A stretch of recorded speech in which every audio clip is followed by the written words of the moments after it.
Bonjour, mardi 25 mai, cours numéro 24 et dernier cours de cette année universitaire. Alors, nous allons terminer provisoirement, il faut bien s'arrêter sur ce panorama autour de la crise Covid. Et la fois dernière, nous avions commencé à travailler sur les réponses des États en termes de politique publique et je découpais dans ce paragraphe les actions publiques suivant une démarche chronologique. Donc nous avions la fois dernière concentré nos efforts sur l'urgence, c'est-à-dire le phénomène du Covid est là, et donc les réponses immédiates. Alors c'est peut-être un peu redondant, mais c'est une forme d'insistance. Voilà, l'urgence est par nature immédiate, mais voilà, c'est pour bien insister. C'est même pas du court terme, quoi. C'est tout de suite, tout de suite. Donc le problème est là, et nous avions vu que pendant la crise, face à l'urgence, l'État finalement s'était substitué aux agents économiques défaillants avec le plan de soutien, évoqué donc à la séance précédente. En France, on doit être à peu près estimé vers 400 milliards à peu près de soutien. Voilà, donc on entend moins, l'État fait rien, etc. Voilà, 400 milliards d'euros. Donc en moyenne, pour les ménages français, ils ont bénéficié d'une protection assez efficace de leurs revenus, en particulier grâce au chômage partiel, au fonds de solidarité, voilà. Ils disposent d'une épargne involontaire, du fait de la consommation empêchée pendant le confinement, même si celle-ci est plus faible pour les ménages modestes, bien sûr, il y a une inégalité là-dessus, mais ça c'est un truisme. Et du côté des entreprises, les outils de soutien à la liquidité ont été efficaces. Les tribunaux de commerce, donc pour l'instant, il ne se passe rien. Les faillites ont plongé complètement, il n'y en a pas. Et par contre, il reste un double risque pour elles. C'est un risque macroéconomique, donc d'un côté pesant sur leur perspective de demande dans les moments là qui sont les nôtres, même en sortie de crise, et également un risque financier quant à leur solvabilité. C'est-à-dire là, c'est la sortie même progressive des programmes d'aide, et on avait parlé aussi des entreprises à la sortie qui n'étaient pas rentables à l'entrée, qui ont été sauvées, ce qu'on avait appelé les entreprises zombies, c'est-à-dire celles qui auront eu une prolongation, je dirais, malheureuse du fait du Covid, mais pour qui le Covid n'aura pas arrangé les paramètres de gestion. Alors, on va, dans cette séance donc davantage d'aujourd'hui, on va se focaliser sur ce qu'on appelle la relance. Donc la relance, ici, c'est un objectif conjoncturel. Nous sommes sur du court terme, maximum 18 mois. Et donc là, il s'agit plus simplement d'éponger les fuites, d'essayer d'arrêter l'eau, vous voyez, mais il s'agit ici de compléter les mesures de substitution aux agents privés par des mesures de relance de l'activité. Donc l'objectif va être d'accompagner et peut-être de dynamiser la reprise, la sortie de crise. Donc il s'agit de compléter les mesures de substitution donc, aux agents privés, je disais, et donc finalement l'État, qui a été en quelque sorte l'assureur des revenus durant le confinement, il doit passer maintenant au rôle de réassureur de la demande intérieure, et donc la politique économique doit maintenant aider les entreprises et les ménages à se projeter vers l'avenir, et donc il faut éviter que le choc transitoire, le double choc négatif d'offre de demande, choc transitoire, devienne persistant du fait d'une dégradation trop forte de l'emploi et de la disparition d'entreprises. Et non seulement cet État doit être donc le réassureur de la demande intérieure, mais également il doit soutenir l'offre. Donc c'est une politique qui doit à la fois travailler du côté de la demande globale et à la fois du côté de l'offre globale. Alors, sous réserve que les conditions épidémiologiques favorables qui se dessinent se maintiennent, voire encore progressent grâce à la vaccination. Donc l'enjeu va être de retrouver le niveau d'activité d'avant-crise le plus rapidement possible, parce qu'au bout, vous avez compris, je veux bien, mais si le niveau d'activité n'est pas là, sans présumer de l'activité, on va en voir, les revenus ne seront pas là. Et donc là, si on le traduit en termes de revenus, hein, les retraites, quid, voilà quoi, il faut bien falloir créer de la richesse, sinon, au bout d'un moment, il va y avoir des tensions sur ce que l'on peut distribuer ou redistribuer. On n'est pas dans un numéro de cirque ou de musical avec les magiciens. Voilà. Donc, il ne s'agit pas de choisir entre politique de l'offre et politique de la demande, ou entre production et redistribution.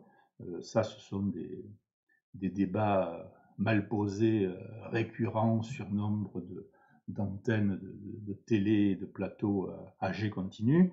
Non, la crise, on l'a expliqué, elle est à la fois d'offre globale et de demande globale, un double choc négatif. Ça peut donc dire qu'il va falloir travailler des deux côtés, de l'offre globale et de la demande globale. Et donc, il va falloir poursuivre les objectifs qu'on a présentés simultanément en jouant sur les instruments stimulants, si vous voulez, renforçant les entreprises, le soutien à l'emploi, un appui ciblé aux ménages les plus vulnérables et un pilotage de la demande. Donc, pas de fausse guéguerre entre les ménages et les entreprises, ça n'a pas de sens. On ne va pas faire des politiques où on va redistribuer si on n'a rien à redistribuer. Et voilà, il faut aussi donc travailler du côté des offreurs, hein, comme des demandeurs. Alors, les objectifs centraux quels que soient les pays, au-delà des sensibilités et des contingences locales, les objectifs centraux de la politique économique pour la période à venir, ce devrait être, si on essaie de faire une sorte de portrait robot, de cahier des charges, hein, donc d'accompagner la reprise pour passer la période là qui vient, hein, de sortie, enfin, ce qu'on espère à pouvoir appeler la sortie de crise, enrayer également l'enclenchement d'un cercle vicieux entre la dégradation des perspectives d'emploi, la perte de confiance des ménages et l'affaiblissement de la demande, une économie qui sera en train de s'étouffer, là où tout le monde a peur, personne ne bouge en regardant l'autre, en espérant que l'autre va bouger, où chacun guette un signal positif, mais où finalement rien ne bouge, vous voyez. Troisième point, empêcher que la commotion de la crise subie se traduise par une perte de substance économique, porteuse d'effets permanents sur le potentiel économique. Donc là, bon, tout ce qu'on a mis à l'arrêt, les formations qui sont plus ou moins à l'arrêt, plus ou moins certaines peut-être en chocolat, quand on repart, comment on fait? Voilà. Et donc, un choc parfois transitoire peut avoir des effets permanents. Les économistes disent que la chute de la croissance effective, hein, qu'on a observé depuis mars de 2020, même s'il y a eu des moments de reprise et de rechute, eh bien ces moments transitoires, cette croissance effective, il ne faudrait pas qu'elle se traduise par un effondrement de ce qu'on appelle la croissance potentielle, c'est-à-dire la capacité d'un pays à produire en utilisant ses facteurs de production pour répondre aux besoins de la société. Également répondre à la vulnérabilité des ménages les plus atteints par le choc, aux difficultés des jeunes sur le marché du travail, dans certaines formations, hein, parce que toutes les formations qui reposent sur des stages avec un caractère professionnel, professionnalisant, là, c'est très compliqué. Or, on sait l'importance de ces moments, de ces périodes de stage, de vrais stages. Je ne parlais pas donc ces moments de stage, leur importance dans les cycles de formation et comment dire, le rôle que ça joue vis-à-vis des employeurs pour se tenir au courant de l'évolution des compétences, de l'évolution des comportements, etc. Donc voilà, il y a quand même des questions assez importantes. Et puis également, l'objectif donc d'allonger l'horizon temporel des acteurs économiques de façon à promouvoir l'investissement, hein, en fixant des perspectives crédibles d'après-crise. Donc, si on regarde dans beaucoup de pays, hein, on en parlait un petit peu, mais ça tourne autour de questions de transition écologique, de réoutillage industriel. Hein. On a vu à propos de la crise des manques, des choses qui fonctionnaient bien, moins bien. Donc, il va y avoir des modifications plus ou moins rapides dans l'appareil de production. Enfin, ceux qui ne le feront pas, ce sera dramatique. Et troisième point, donc transition écologique, réoutillage industriel en quelque sorte, travail sur la modification de l'appareil productif et le réinvestissement dans un certain nombre de services publics. Alors là aussi, chaque pays verra sa propre liste. Bon, la santé va être sûrement là, mais chacun avec son organisation. Ça, ce sont les choix politiques et sociaux. Donc voilà un petit peu le cahier des charges pour à minima, quoi, si on est dans le court terme pour l'instant, les 18 mois à venir. Et ces objectifs vont sûrement, comme ça a été le cas pendant la crise déjà, primer sur l'aspect rééquilibrage des finances publiques, même si, bien sûr, il ne s'agit pas de faire n'importe quoi, même si cet objectif devra bien entendu être poursuivi avec une exigence d'efficience dans l'usage de la ressource budgétaire, c'est-à-dire le fait de ne pas gaspiller. Hein, voilà, l'efficacité, c'est quand une mesure atteint son objectif, quelles que soient les conditions, et l'efficience, c'est les ressources que vous mettez en œuvre pour atteindre un objectif, comparé, voilà, les ressources et les coûts. Hein, voilà. Donc là, il y a un côté plus gestion qu'on retrouve dans le budget.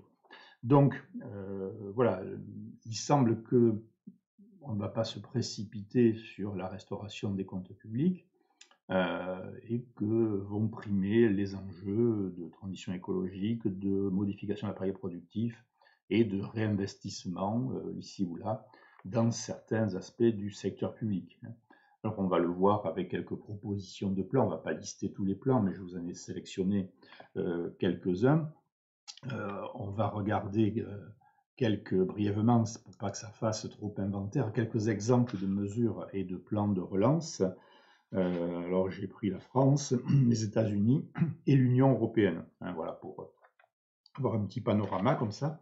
Alors, un plan de relance en France, alors qui s'organise, alors là je ne débat pas le bien fondé, il fallait, il y a qu'à, faut quand, hein. Je vais chercher les annonces telles qu'elles sont publiées, annoncées sur les sites ministériels et gouvernementaux. Hein. Donc, le plan de relance français annoncé, il tourne autour de trois priorités. Une relance verte, sociale, territoriale. Voilà, c'est les mots qui sont employés. Donc là, je relate sans commentaire. Hein. Donc, il rajoute que ces trois priorités se font en visant à renforcer la souveraineté économique et l'indépendance technologique. Bon, là, je renvoie à des thèmes, des enjeux que vous avez vu passer depuis un an dans les aspects économiques de cette crise. Alors, sur l'aspect écologique, l'objectif, c'est de devenir peut-être la première, ou du moins une grande économie décarbonée en Europe. Hein. Donc rénovation énergétique des bâtiments, transport, transition agricole, énergie, hein, voilà les domaines. Alors après, hein, je répète, on ne va pas débattre pour savoir si on fait assez, si on s'y prend bien, comme ci, comme ça.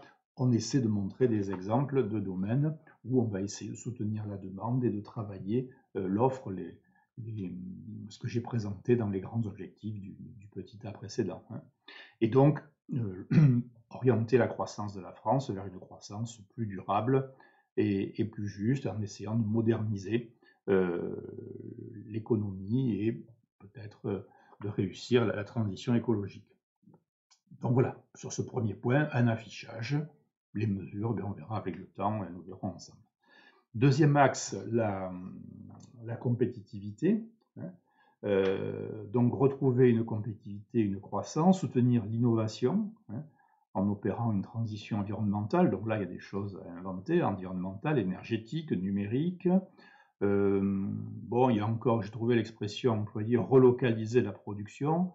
Donc là, bon, on va pas, ça va faire trop long, mais on ne s'emballe pas. Hein. Relocaliser, on ne va pas rapatrier la fabrication de t-shirts à 2 euros qui ne se fait même plus en Chine, que les Chinois envoient en Éthiopie ou ailleurs. Hein. Donc là, halte au faux débat, on a entendu des choses délirantes sur les plateaux télé, parfois des pseudo-experts qui tous les jours sont experts d'un nouveau thème, et vous connaissez ça aussi bien que moi. Donc, il faut arrêter aujourd'hui les débats sur délocalisation, relocalisation.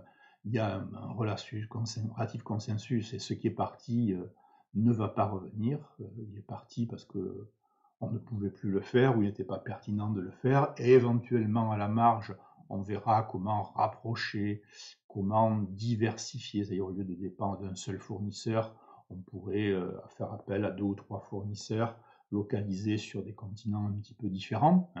Voilà, pour ne pas être coincé si un fournisseur est en difficulté, pas trop dépendant, mais n'imagine pas de retour, ou alors si ça revient, c'est robotisé, automatisé, donc l'emploi n'en verra pas la couleur. Et par contre, alors le mot est à inventer, c'est pas délocaliser, c'est pas relocaliser, mais c'est plutôt essayer de les activités dont on parle, nouvelles, d'avenir, liées à la transition énergétique, etc., à des nouveaux domaines, eh bien, il s'agit plutôt de les localiser au maximum en France, plutôt que de les laisser partir ou d'aller systématiquement à l'étranger. Mais là aussi, ça ne sera pas tout seul. S'il y a eu un certain nombre de départs, c'est qu'il y a des bonnes raisons économiques. Et puis, n'oubliez pas, on ne pourra pas tout faire. Nous ne savons pas tout faire. C'est aussi pour ça qu'on s'adresse à des partenaires, parce qu'ils sont des fois meilleurs que nous et nous sommes meilleurs qu'eux sur d'autres points. Ils s'adressent à nous, ne l'oublions pas. Voilà. Donc cette crise, c'est la définition de la crise, et vous le voyez, un moment pathologique, mais aussi un terreau d'opportunités pour écrire un monde d'après, même si le dessin du monde d'après est encore à esquisser et n'est pas forcément la même esquisse pour chacun d'entre nous. Donc l'opportunité de préserver et de développer, d'inventer des savoir-faire industriels, scientifiques, technologiques, dans des secteurs essentiels. Voilà. Et écologie, compétitivité, cohésion, nous dit le gouvernement. Et donc, il s'agit ici d'effectuer ces changements, cette remise en route et ces changements, de façon à éviter la montée d'inégalités. Alors, je vous rappelle que nous sommes, malgré les discours, nous sommes dans tous les classements, qui que ce soit qui fasse les classements parmi les pays les plus égalitaires du monde en termes de revenus. C'est bien à longueur de colonne, Thomas Piketty parle des 1% de l'inégalité qui augmente, ça c'est le gros titre. Et quand vous lisez l'article, vous vous rendez compte que c'est aux États-Unis et que c'est dans une bien moindre mesure en Europe. Bon, ce serait plus honnête de le mettre dès le titre, ça éviterait d'alimenter une semi-fake news. Voilà. Donc il y a des choses qui ne vont pas, il y a des inégalités, mais sur les revenus, c'est pas là, quoi. On cherche son portefeuille par là où on l'a perdu, mais sous le lampadaire parce qu'il y a de la lumière. C'est plutôt sur les patrimoines et puis sur des inégalités plutôt sociales, accès au logement, l'éducation, plutôt. Mais sur les revenus, sur lesquels on se polarise très vite, la redistribution française est massive pour certains s'en plaignent, mais bon, elle est massive pour diminuer les inégalités. Donc, il n'empêche que lors d'opérations de changement, de mutation importante, ça peut être l'occasion d'ouverture des inégalités. Donc, il ne s'agit pas non plus de vouloir faire exploser ces inégalités. Donc, transformation avec vigilance sur la cohésion. Et donc là, vous avez les mots, alors ça peut être du vocabulaire de communicant, mais enfin bon, relance solidaire, bénéficiant à tous les Français, solidaire entre les générations, les territoires, les entreprises, voilà. Et donc là, ça peut être des domaines, c'est pas les revenus, mais la santé, sont cités, l'économie sociale et solidaire, nous avions fait un thème il y a quelques années là-dessus, la formation professionnelle, l'accompagnement des collectivités locales dans leur plan d'action, voilà, l'articulation avec les territoires. Voilà, donc écologie, compétitivité, cohésion, donc voilà un petit peu dans les domaines dans lesquels la France essaie d'articuler son plan de redémarrage en jouant à la fois sur la demande globale et également en essayant de remodeler l'appareil productif, le côté offre. Donc la relance, c'est pas uniquement repartir en terrasse et se jeter sur les vêtements dès la réouverture des magasins. Voilà, donc ça c'est l'ouverture des journaux d'infos. On est sur des choses un petit peu plus profondes quand même. Voilà. Alors, aux États-Unis, là aussi un peu, j'ai essayé de très compresser, ça peut prendre des pages. Aux États-Unis, donc ils appellent ça d'ailleurs plus qu'un plan de relance, vous allez voir pourquoi, c'est un plan de sauvetage américain, guillemets, dit le plan Biden, hein, donc adopté au Congrès il y a 2 mois, là, le 10 mars. Et donc, ce fameux plan dont on a parlé, 1900 milliards de dollars, donc ça fait à peu près 1600 milliards d'euros à la louche. Alors, effectivement, on dit, oh, les Américains, ils font ce qu'il faut. Notre plan, nous, en France, je crois, c'est 100 milliards. Donc, on dit, oh, c'est rikiki, Macron n'est pas à la hauteur, etc. Bon, alors, si vous ramenez les États-Unis à l'Union européenne, qui est un territoire en superficie et en population comparable, c'est pas États-Unis et France, c'est États-Unis et Union européenne. Bon.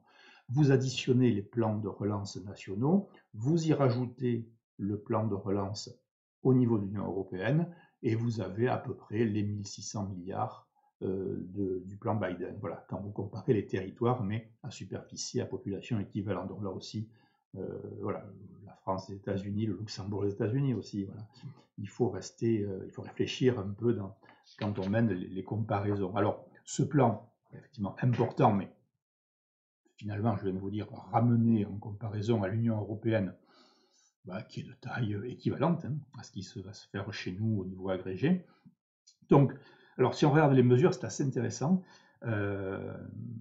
Sur ce qu'on a fait la fois dernière ou aujourd'hui, vous allez sentir un petit peu la remarque et la conclusion sur ce plan de relance américain, normalement. Donc, ce sont des chèques généreux aux familles. Alors, comme il y a eu 2 fournées de chèques d'argent versés à certaines familles à l'époque Trump, hein, et avec pour éviter les effets de seuil, une diminution progressive du montant de ces chèques au fur et à mesure qu'on monte au-dessus du seuil qui déclenche le versement, et pour éviter les ruptures violentes. Voilà.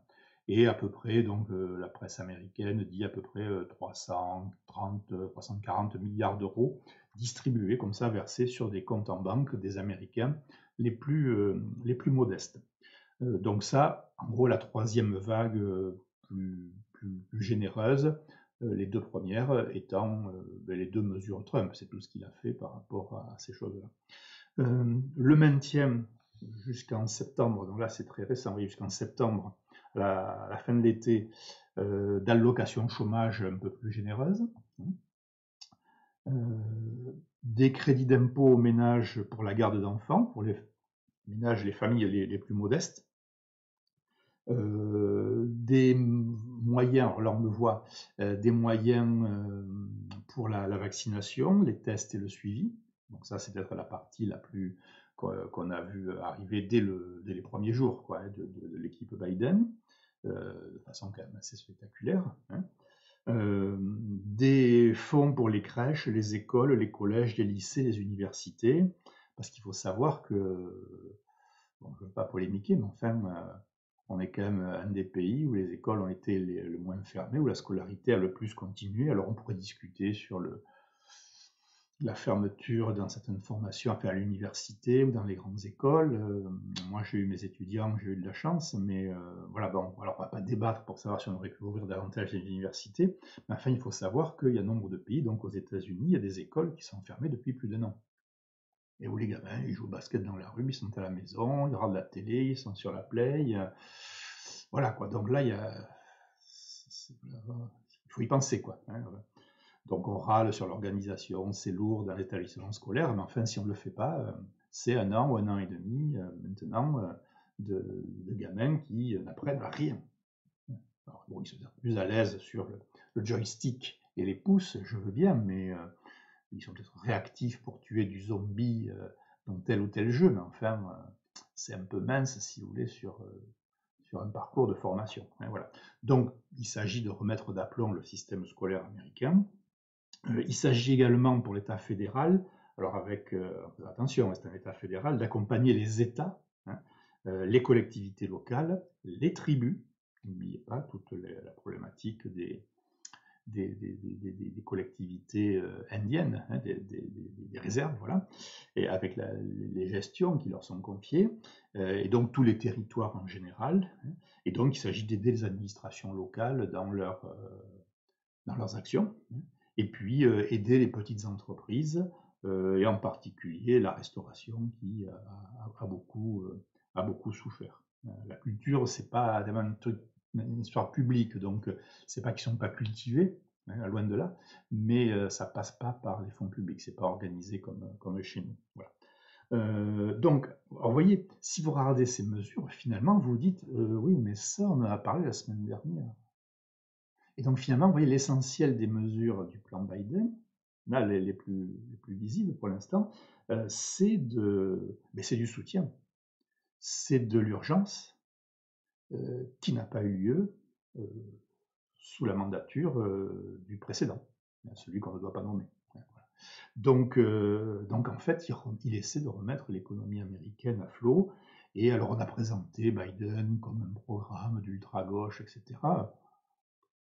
Si vous regardez bien, il va péniblement arriver à faire quelques services publics comme on a en France ou dans nombre de pays d'Europe, même si on peut faire des progrès, mais enfin, ils sont à des années-lumière par certains côtés sur les domaines que l'on vient de citer, de ce que nous faisons déjà, même depuis des décennies, voilà, même en dehors de la crise. Donc, c'est l'occasion de développer certains services publics, finalement, quoi.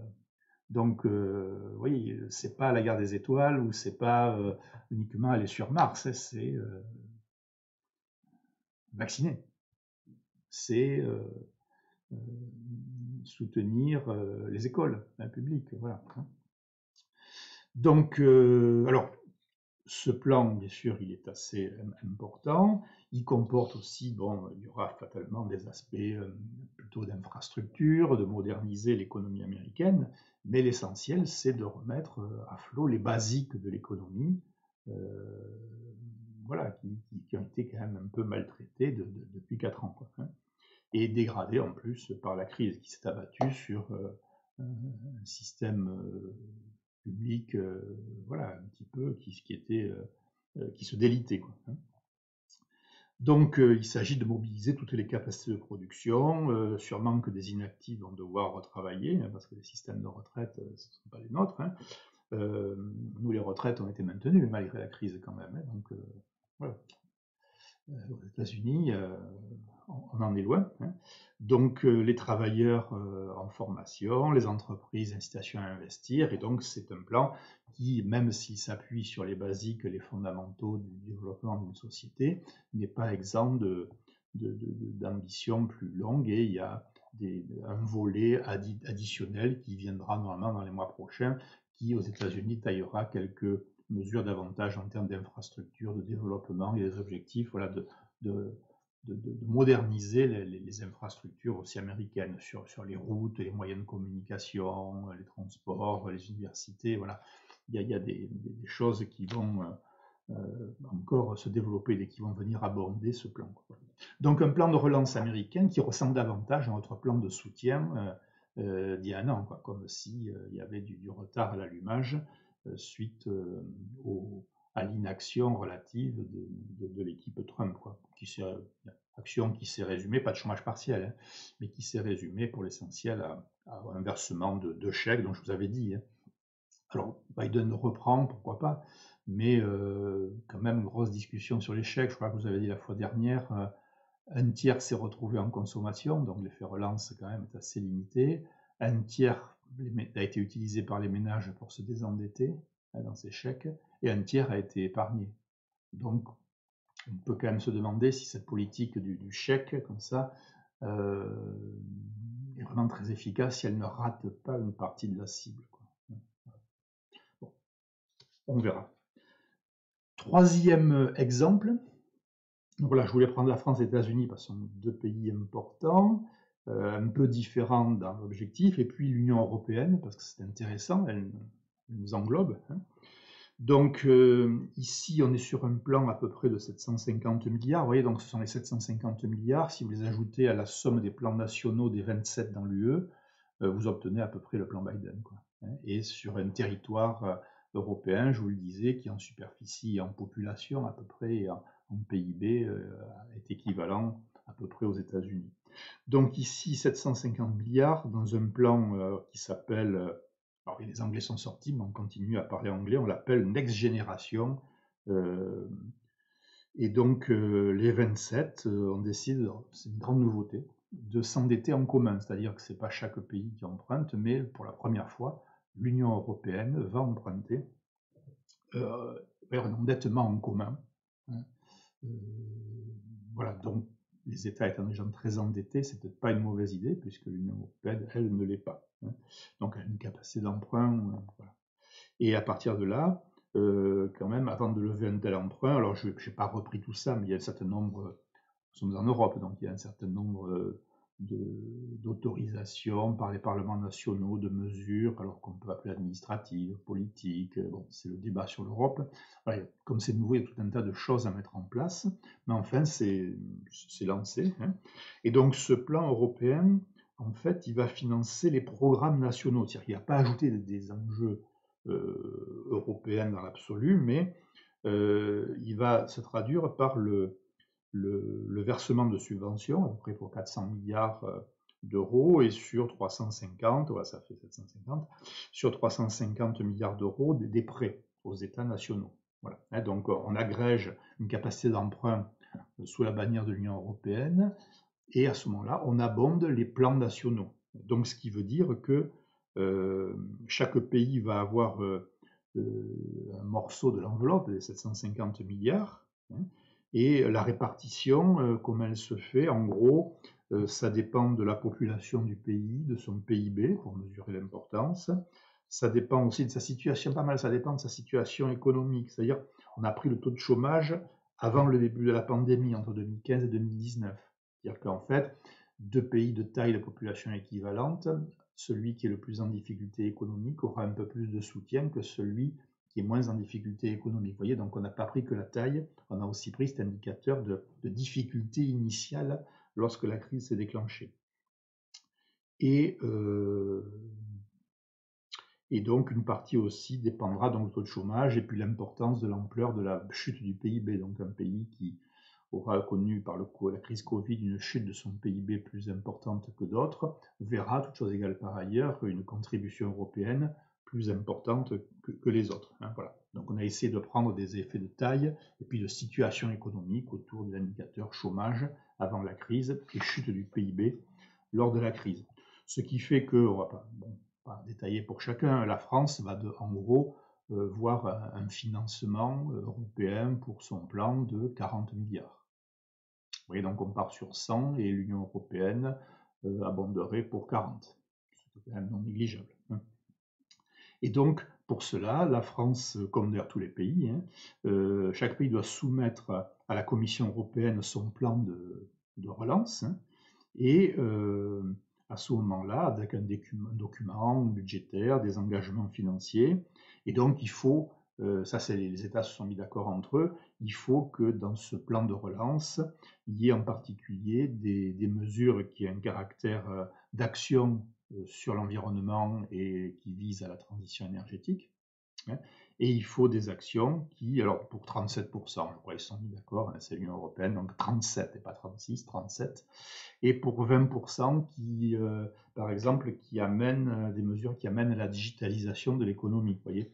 Donc si on prend le plan français dans ses volets écologie, compétitivité, cohésion, bon, prenez toutes les mesures qui vont être prises autour de ces trois chapitres, et il faut qu'il y en ait, finalement, quand on dépiote le plan et les trois volets, hein, à peu près 37% qui soient à visée environnementale, et un cinquième en termes de digitalisation de l'économie, donc tout ce qui est le numérique, les robots, le big data, l'automatisation, etc., tous ces domaines-là. Donc il y a quand même des critères pour, et donc fatalement, les pays voulant des financements, ils vont rentrer dans ces critères, mais ce n'est pas l'Union européenne qui décide, ce sont les pays membres qui, collectivement, se sont fixés une règle. Oui, ce n'est pas la faute à Bruxelles, Bruxelles, c'est nous. Ce qui se passe à Bruxelles, c'est ce que nous arrivons ou n'arrivons pas à faire collectivement en termes d'accord ou de consensus. Donc, voilà. Donc, l'environnement, c'est tout ce qui est carbone et l'économie à bas carbone, etc. Alors, il faut que les États membres fassent ratifier ces accords-là, parce que c'est l'accord assez récent, par leurs parlements nationaux, donc il y a des dates butoirs. Bon, la France l'a fait récemment, je crois, Et il y a des États, par contre, qui ne se pressent pas, qui font parce que si ce n'est pas ratifié par tous, la mesure ne démarre pas. Oui, c'est une mesure à l'unanimité. Donc, sans surprise, vous allez retrouver la Hongrie qui traîne des pieds. Orban essaie de monnayer, entre guillemets, par des avantages, une position originale, il joue sur la rapidité, hein, de son action. Donc, les Pays-Bas aussi, il n'y a pas que les pays de l'Est, et les Pays-Bas qui ont toujours une place un peu originale là-dessus. Là, voilà. La Pologne aussi essaie. Donc, vous voyez, ça devient la vitesse à laquelle on ratifie la mise en route de ce plan commun. Voilà, il y a un jeu de billard, hein, qui s'opère. Alors, il faudra bien qu'ils y passent, parce que s'ils bloquent, ils n'auront pas, si le Hongrois bloque, ils n'auront pas de soutien européen. Mais nous, ça nous retarde, donc ils finiront par ratifier. Peut-être qu'il faudra leur donner autre chose ailleurs ou pas, voilà. Mais il y aura pas de blocage complet, puisque sinon, la Hongrie, la Pologne sont des gros consommateurs d'aide européenne, et les Pays-Bas qui nous disent que des horreurs sur les finances européennes sont aussi des gros consommateurs de fonds européens. Donc, ça fait partie d'une négociation plus large, mais ils finiront par lâcher. La question, c'est quand et dans quelles conditions, hein, voilà. Donc, c'est l'éternel problème des décisions européennes transposées au niveau national. Et donc, voilà, après le jeu politico-diplomatique au niveau de chaque État dans l'Union. Voilà, donc voilà l'originalité de la mesure européenne qui ne s'ajoute pas, mais qui s'articule avec les plans nationaux. Alors, voilà, on pourrait continuer pays par pays, mais je crois que ce n'est pas très intéressant. Je crois que vous avez compris l'esprit de cette relance, c'est de faire repartir l'économie. Et alors là, une série de remarques. Alors voilà, on ne va pas tout traiter, hein, mais voilà, de remarques, d'interrogations, de points à apporter à votre attention, voyez, et qui éventuellement pourraient faire l'objet de traitements si on reprenait ces questions plus tard, hein, voilà.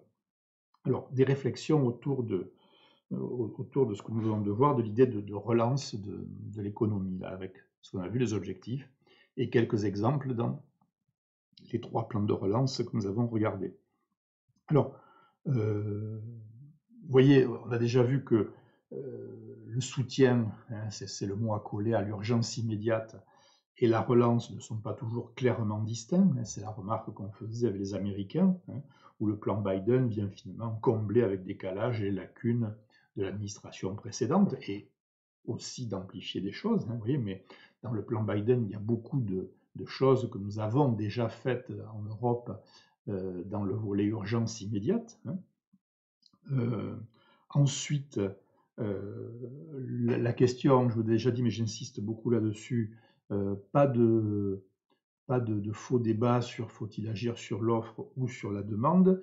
Nous avons expliqué que la crise était originale dans sa partie économique, puisque elle était une crise de nature d'un double choc négatif d'offre et de demande, des deux, donc il va falloir agir sur les deux. Alors, la question par contre intéressante, c'est quelle est la part de la crise de demande et quelle est la part du choc d'offre. Et parce que ça peut être important pour la part des mesures en termes de soutien de la demande globale et des mesures en termes de soutien à l'offre globale.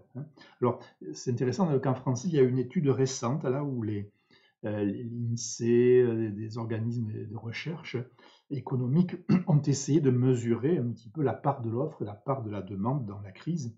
Et alors, ils sont allés sur une analyse assez détaillée du système productif par branche d'activité, vous voyez, pour ne pas rester au niveau trop agrégé, mais ils sont allés à un niveau, peut-être pas micro, mais en tout cas méso-économique intermédiaire, là, et au niveau des grands groupements d'activité.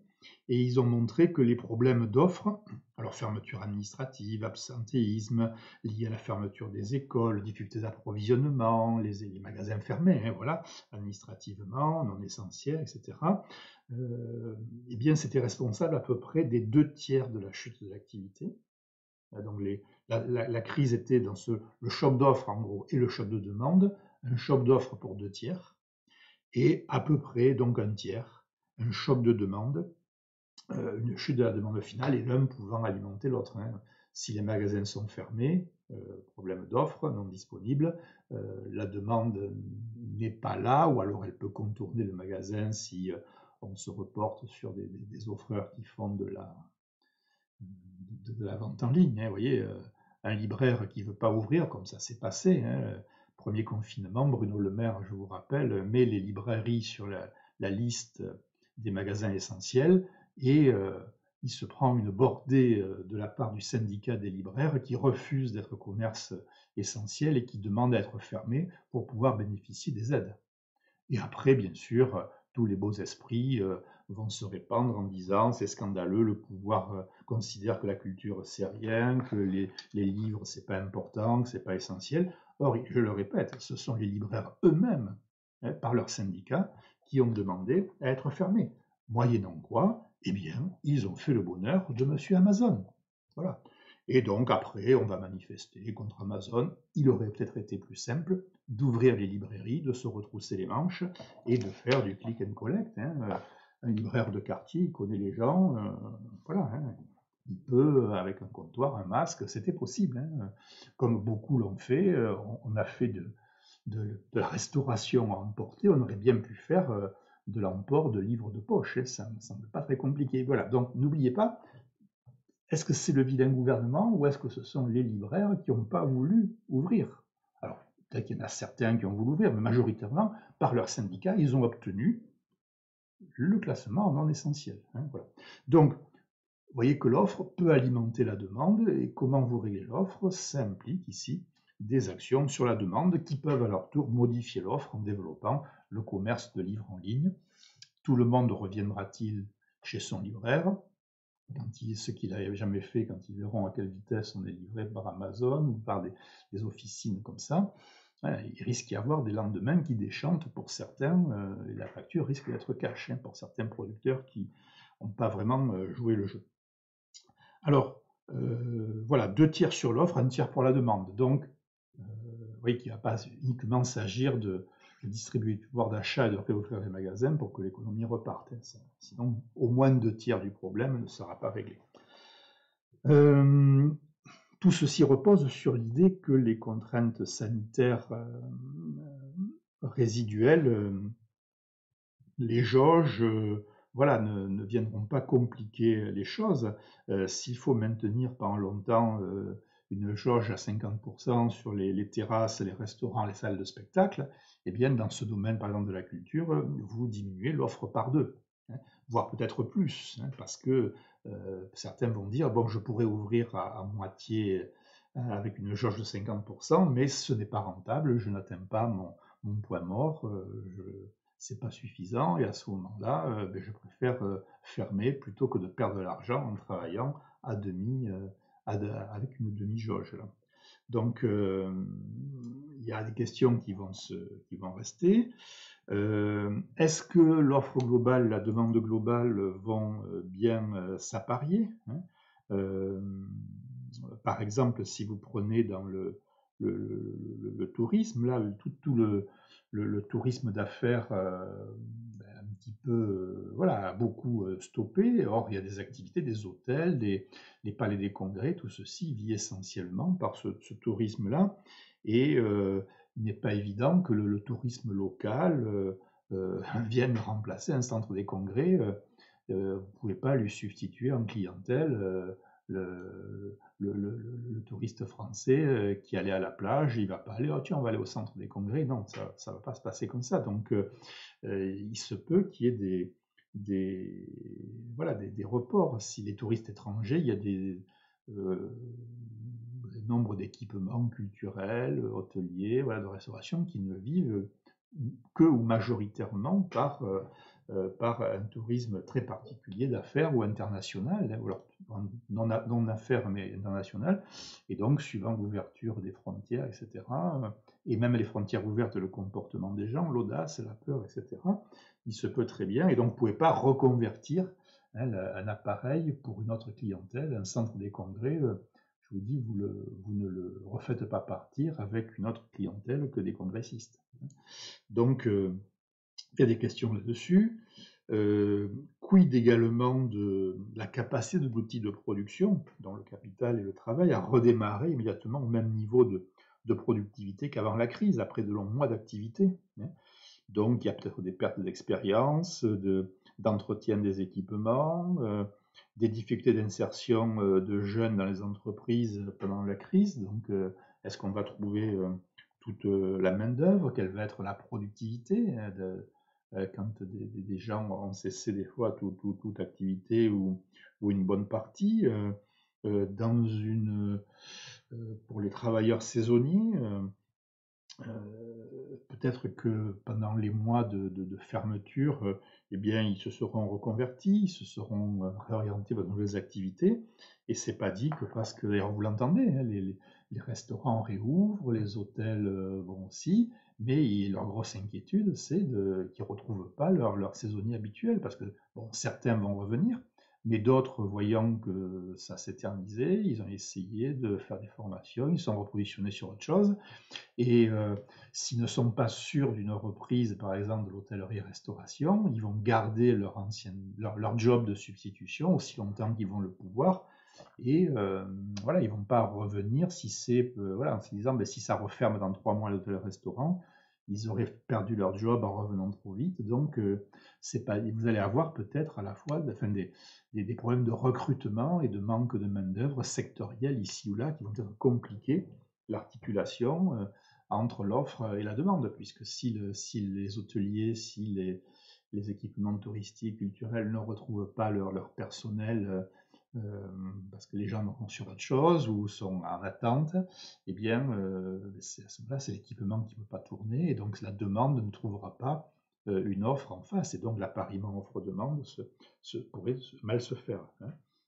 N'oubliez pas aussi qu'au-delà de l'exemple un peu local là, des saisonniers et du tourisme, enfin qui est important, hein, vous avez, surtout en France, mais aussi en Grèce, en Espagne, en Italie, tous les grands pays de destination touristique, vous avez également des tensions qui persistent dans dans les chaînes de valeur mondiale, c'est-à-dire que quand vous avez je sais pas, moi, je prends un exemple très terre à terre. Oui, les fabricants si vous voulez changer par exemple, des fenêtres et mettre des fenêtres en alu, par exemple, bon, eh bien, bon, alors vous avez Saint-Gobain qui fabrique du verre. Bon, là, on va supposer que ça se passe à peu près, mais c'est pas évident que tout fonctionne encore 5-5 avec les fournisseurs. Donc vous arrivez à produire les vitrages, et ensuite il faut fabriquer l'aluminium, il faut fabriquer les profilés, et puis il faut former les fenêtres, assembler, si vous voyez.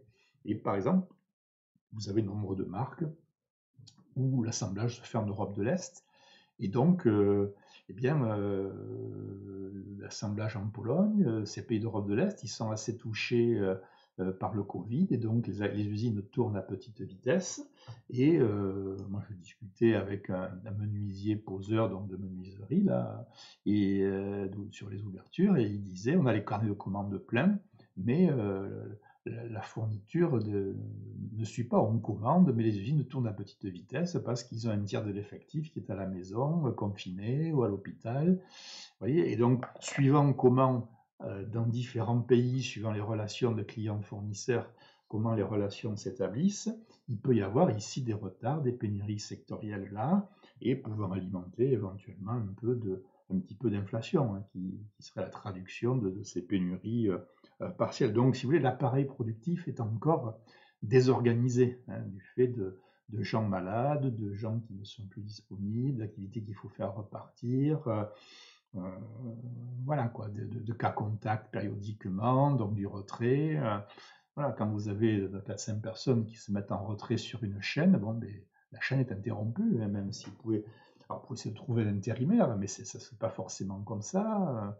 Hein, si c'est sans qualification, pourquoi pas, mais parfois il y a besoin de certaines qualifications, et donc le retrait cas contact à la maison de 4-5 personnes peut provoquer l'arrêt de toute une activité, hein, pendant quelques jours. Donc c'est extrêmement compliqué. Donc l'économie, c'est pas un bouton sur lequel on appuie et tout repart comme avant, si vous voulez. Hein. Donc là, il y a beaucoup de points d'interrogation. Mais les entreprises le sentent, quoi. Hein. C'est suivant l'activité et euh, les relations de clients-fournisseurs, comment ça se passe dans toute la chaîne d'approvisionnement.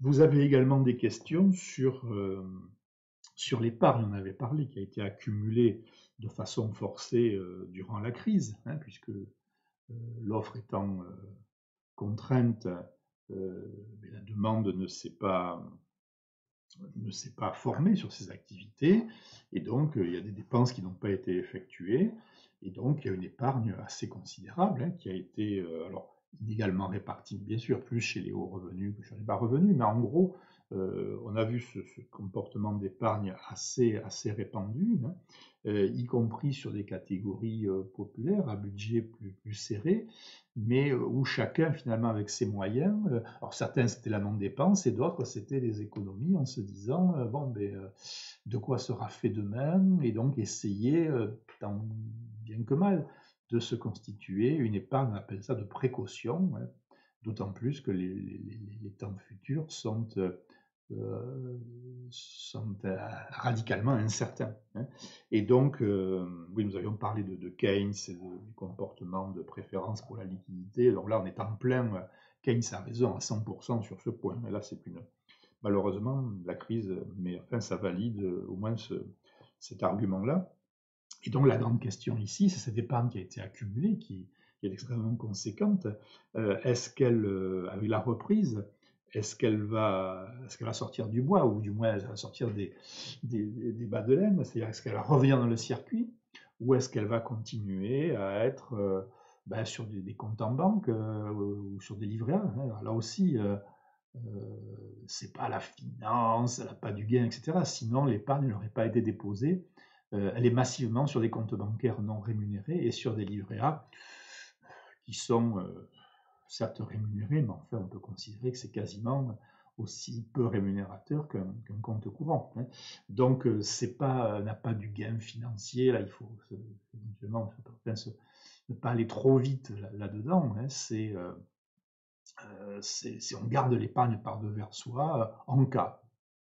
On ne sait pas pourquoi, mais en cas. Voilà. Et donc toute la question, c'est est-ce que cette épargne forcée, elle va ressortir et se retrouver en consommation, ou est-ce qu'elle va continuer à être retirée du circuit? Alors, les banques peuvent essayer, dans les statistiques, d'utiliser cette épargne et d'en remettre dans le circuit une partie, et c'est leur métier. Mais enfin, voilà, elles manquent de visibilité sur ces nouveaux comportements, elles n'ont pas de série longue pour bâtir des lignes de comportement financier de leur clientèle sur cette nouvelle épargne. Donc, il n'est pas dit que les banques puissent elles-mêmes réinjecter dans le circuit ces fonds que les agents laissent sur leur compte courant et sur la livret A. C'est une affaire c'est quelque chose qui a quelques mois, quoi. Donc, faute de série longue, de loi des grands nombres appliqués à cette épargne, les banques manquent de visibilité. Et l'enjeu, c'est effectivement, si cette épargne reflue sous forme de dépenses, alors les dépenses qui n'ont pas été effectuées, qui peuvent être faites ensuite, qui peuvent être reportées, bon, là il y a reflux, mais il y a des dépenses qui ne reviendront pas. Hein. Donc voilà, tout l'enjeu, c'est comment va se comporter cette épargne, et si elle ne reflue pas, cette épargne dans le circuit, eh bien, cela va altérer la reprise. Par contre, si cette épargne revenait en bonne partie, eh bien, ça peut amplifier la reprise. Donc, il y a un gros enjeu sur le comportement des agents par rapport à la question de l'épargne comme frein ou accélérateur de la relance. Et c'est pour ça qu'il y a eu quelques ballons d'essai. Est-ce qu'on va taxer? Est-ce qu'on va lancer un grand emprunt national? Enfin, toute mesure voilà, qui permettrait, en des temps exceptionnels, de mobiliser l'épargne, de la faire sortir des comptes bancaires et des comptes surlivrés où elle dort, entre guillemets, voilà, pour la mettre au service rapidement d'une reprise massive. Hein. Voilà, donc la question de l'épargne, donc là, les réponses on va les voir dans les mois et l'année qui vient hein, à ceci. Également des remarques sur la, la variation, la vitesse comparée entre l'offre globale et la demande globale, c'est-à-dire que ce n'est pas statique. Si, si avec la reprise, la demande est dynamisée, que l'offre globale voilà, repart, que les usines peuvent repartir, qu'il n'y a pas trop de pénurie, de désorganisation de la chaîne d'approvisionnement, des relations clients-fournisseurs dans les productions dans le monde. Bon, il reste la question, est-ce que si l'offre globale progresse plus vite que ne progresse la demande globale, à ce moment-là, on risque d'avoir une reprise qui se traduit par une légère déflation. À la limite, vous pouvez reprendre le schéma offre globale, demande globale d'il y a 2 cours, hein, vous l'avez fait, et dans le sens de la chute, mais vous pouvez le dynamiser dans le sens de la reprise. Ce schéma, je ne l'ai pas fait parce que ce serait trop long pour cette séance, mais ce serait une idée. Donc, et par contre, si c'est la demande globale qui progresse plus vite que l'offre globale, à ce moment-là, on pourrait avoir une reprise qui serait plutôt inflationniste. Alors, l'ampleur dépend de la différence. En fait, c'est une histoire de vitesse comparée. L'offre globale et la demande globale, ce sont 2 mobiles et 2 mobiles qui avancent. Et la question, c'est quel est le mobile qui avance plus vite que l'autre. Et suivant que c'est l'un ou l'autre qui avance plus vite, on avance, donc il y a une reprise. Elle peut être plus ou moins rapide, on en a parlé, mais ici, elle peut être plutôt dans un contexte déflationniste, hein, si l'offre globale progresse plus vite que la demande globale, et inversement plutôt inflationniste, si c'est la demande globale qui progresse plus vite que l'offre globale. Alors, on n'a pas tiré les cartes, je ne suis pas devin, ce serait dans un ridicule total, mais c'est une question qui stimule le nombre de chercheurs. Et dans ce qu'on peut lire, si vous voulez, chez des gens sérieux qui confrontent avec les faits, qui font un débat scientifique et pas les professeurs Raoul de la prévision, hein, eh bien c'est l'hypothèse c'est le scénario d'une reprise légèrement inflationniste qui semble faire le consensus. Ça ne veut pas dire que ce sera vrai, hein, mais l'opinion se cristallise plutôt et les arguments autour de ceci, c'est-à-dire que certains pensent que la demande globale va repartir assez vite, d'autant plus qu'elle est stimulée en plus, mais que des problèmes d'organisation de la production, qu'on a évoqué, des problèmes de trouver la main-d'œuvre dans les activités, donc des goulets d'étranglement du côté de l'offre pourraient exister et pourraient faire que l'offre globale augmente, mais pas si vite que ça, au moins pendant quelques temps. Et donc, certains disent on aura alors une reprise peut-être légèrement inflationniste. Alors voilà, c'est pas la folie, hein. Alors, il y a des scénarios avec des probabilités, donc ça tourne autour de, alors ça dépend des pays, mais peut-être une reprise inflationniste avec 2 points d'inflation. Vous voyez, les organisations de la production, la dynamique de la demande ferait qu'on aurait peut-être 2, 2,5, 3 max. Alors, il faut raison garder. Suivant les pays, on a l'inflation à plus 0,5% l'an, plus 1% l'an. Si vous rajoutez 2 points, ça vous fait 2,5, 3 pour l'inflation. C'est quasiment les prix stables. 2%, c'est quasiment ce qu'on a eu entre plus 2 et plus 4% sur les prix par an. C'est ce qu'on a eu pratiquement chaque année depuis que l'on a l'euro, hein, voilà. Donc, on est dans une situation qui n'est pas déflationniste, mais qui est légèrement avec tension déflationniste. On a des taux d'inflation inférieurs à 2%, qui est la référence des prix stables. Si la reprise est légèrement inflationniste, au moins pendant un an et demi, et que ça se traduit par 2 points, 3 points d'inflation en plus, ça amène l'inflation à 3-4% max. Voilà, c'est quasiment les prix stables, c'est indolore. Alors, plus ce serait gênant, hein, mais là, c'est pas gênant. Et en plus, certains disent à juste titre, enfin, mathématiquement, ils ont raison, comme le, la reprise, le quoi qu'il en coûte, ont quand même alimenté la montée de la dette publique, eh bien, cette inflation modérée aurait une vertu, c'est qu'elle allégerait le fardeau de la dette. Alors, les intérêts, ils sont déjà négatifs ou nuls, donc l'inflation, un petit peu d'inflation contribuerait encore plus à alléger le fardeau de l'intérêt, mais également déprécierait le montant du capital remboursé. Et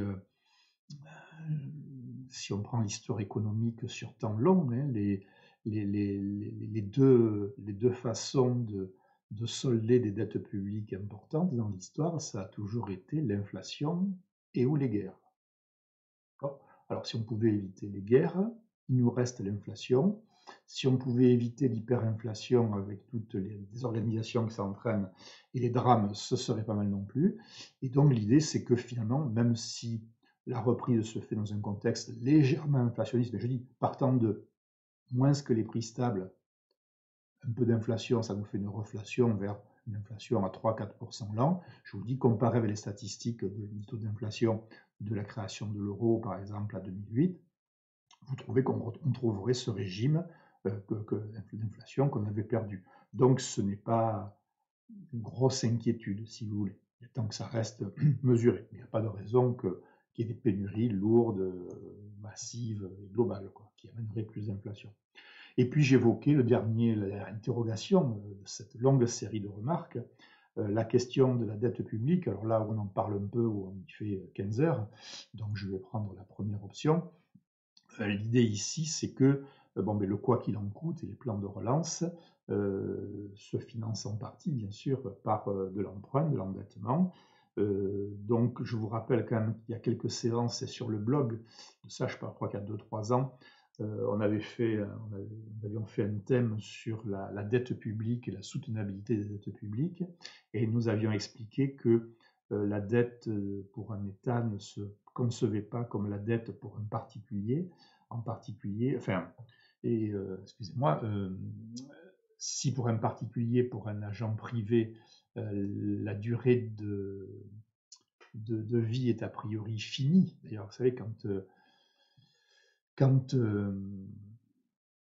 il y a par exemple une personne qui décède, le notaire fait l'inventaire sur la succession du patrimoine, il évalue les avoirs et les dettes, il évalue avoir moins de dettes, l'actif net de succession, il recherche les héritiers pour le partage, mais surtout, si l'actif net de succession est négatif, ça veut dire s'il y a plus de dettes que d'avoirs, il pose la question aux héritiers, acceptez-vous la succession? Et bien sûr, la réponse est non, et cela éteint, les héritiers ne sont pas tenus de rembourser la dette.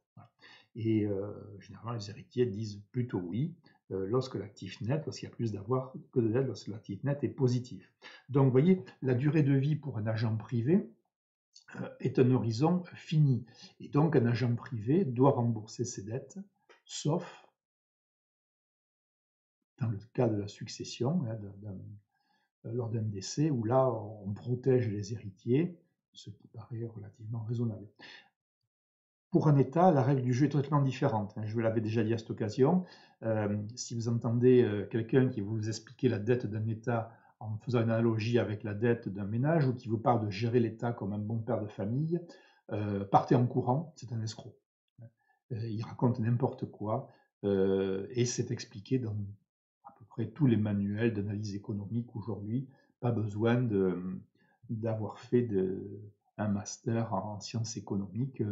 Voilà. Et donc, l'analogie entre un État et un ménage, c'est un symbole. Vous savez que vous avez affaire à un escroc. Alors peut-être quelques-uns de sincères, mais qui font une mauvaise image pédagogique. Bon, c'est pas bien, mais on va les exempter de nos reproches. Mais en gros, voilà. Et donc, vous voyez, des fois, on a quelques ministres qui nous parlent de gérer l'État comme un budget de ménage.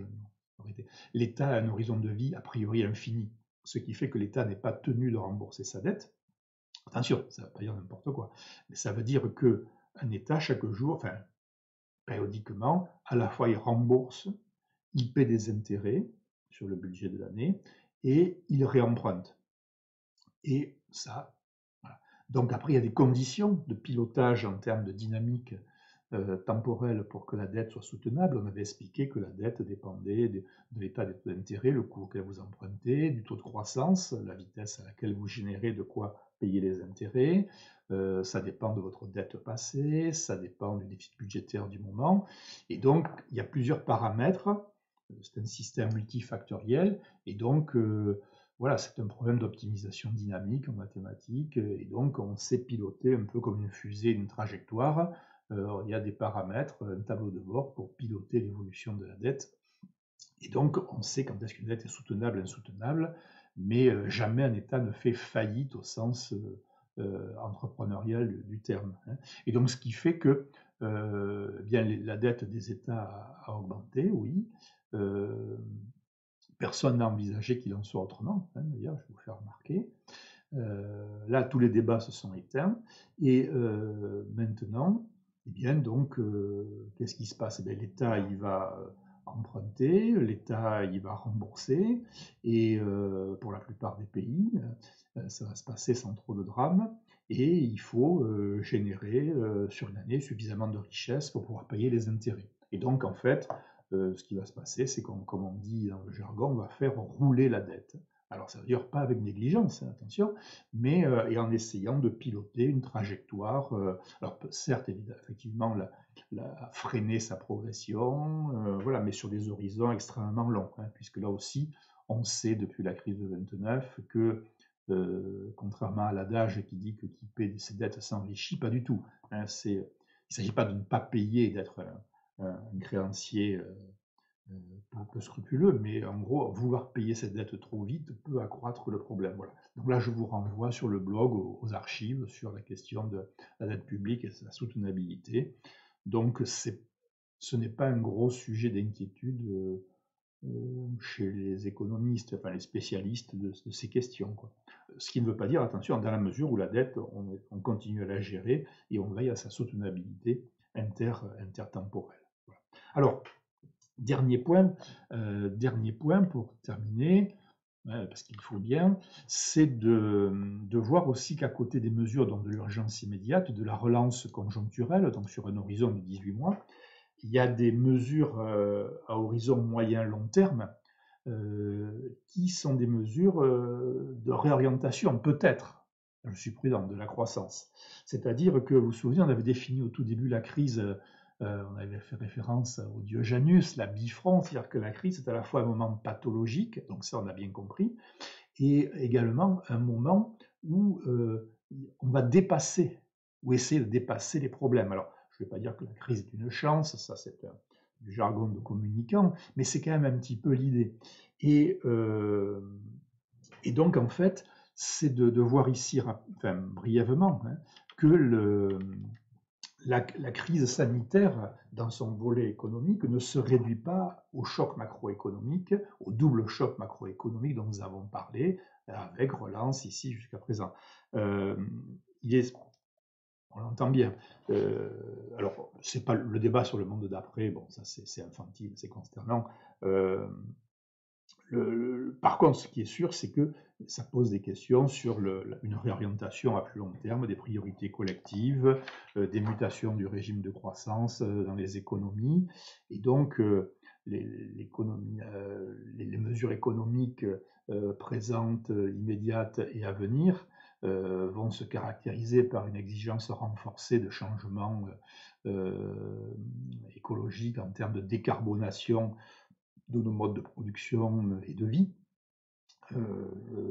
Le thème de la souveraineté économique, alors pas forcément avec un drapeau, un nationalisme guerrier de l'entre-deux-guerres, mais enfin voilà des questions où on s'est trouvé un peu court, mais en n'oubliant pas, je vous l'ai dit, qu'on ne sait pas tout faire, on ne peut pas produire tout seul. Ça, c'est une autarcie, à part c'était le rêve, oui, de l'Albanie d'Enver Hoxha, mais enfin, ça n'a pas été un gros succès quand même. Donc voilà, il faut arrêter là aussi de croire qu'on va tout produire sans dépendre des autres.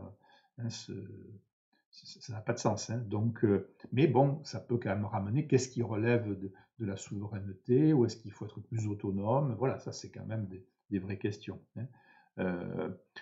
Peut-être à l'échelle européenne d'ailleurs, hein, voilà, pas forcément nationale avec son petit drapeau encore une fois là-bas.